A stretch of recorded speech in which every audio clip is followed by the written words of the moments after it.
This is the Anker PowerCore 13,000 milliamp hour battery. You can find this on Amazon for right around $30, and I'll drop the link in the description. It features 3 ports, 2 USB Type-A's and 1 micro USB. The USB-A's are outputs, whereas the micro USB is the input. It does come with a USB-A to micro USB cable for charging. There is a singular button on one edge to initiate charging, and there are 4 LED indicators for charge level.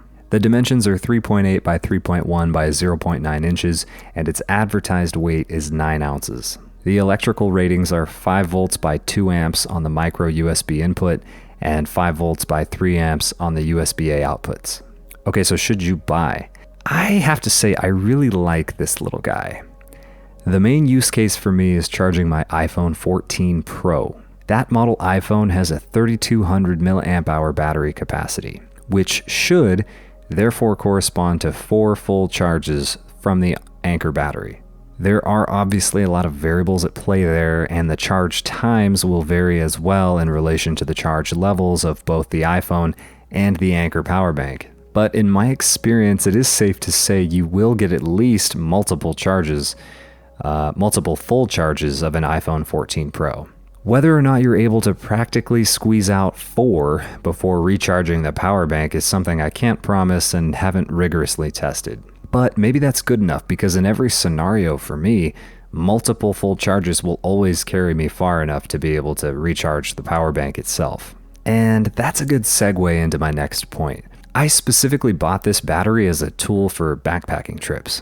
Having my phone in the backcountry is great for photo and video, but it's also a big safety tool, whether it be navigation, weather prediction, or just sending SOS messages. I personally do everything I can to maximize my phone's battery life and minimize consumption, but I look at having a power bank as a safety net.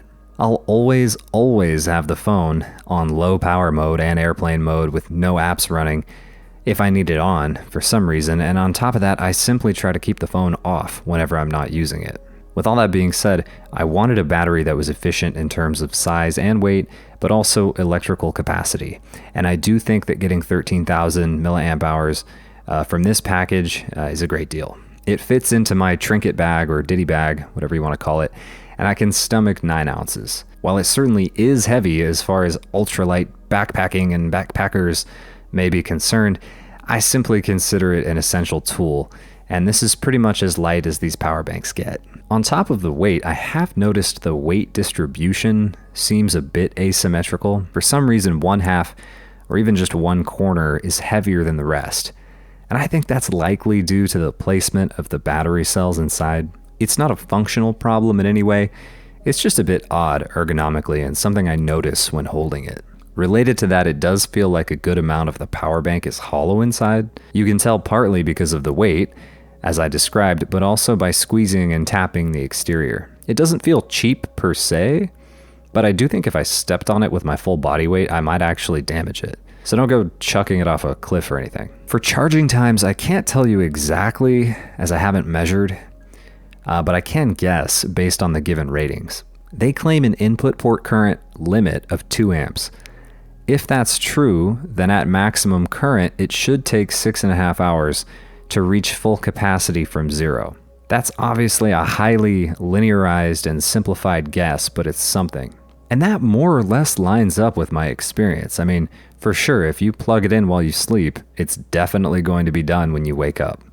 But I wouldn't expect it to get a full charge while you stop for a muffin at Starbucks. And that's all there is to say. I'm pretty satisfied with my purchase here, and I would recommend. I'll drop the Amazon link below if you're interested.